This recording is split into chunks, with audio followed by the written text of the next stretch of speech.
way fududahay. Aan ka ahayn dabcigaaga kugu jira.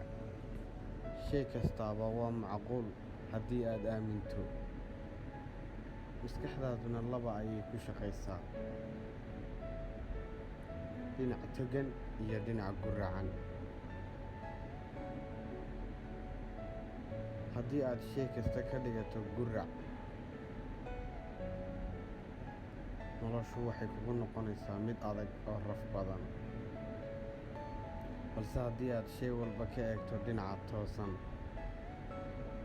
noloshu waxay noqonaysaa mid fudud.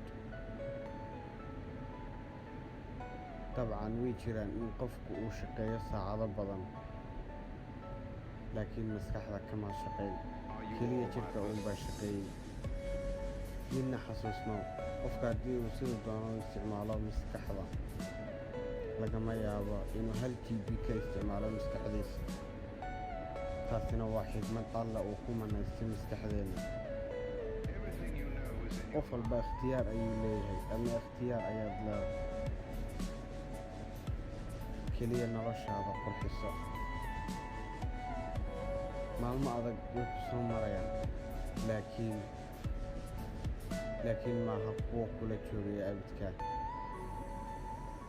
Casharo ayay ku baraan, dabeeto waxay kaa dhigaan qof adag. Ha quusan, hana niyad jabin. Shay walba waad u qalantaa, waanaad samayn kartaa haddii aad dhinaca wanaagsan mar walba nolosha ka eegto.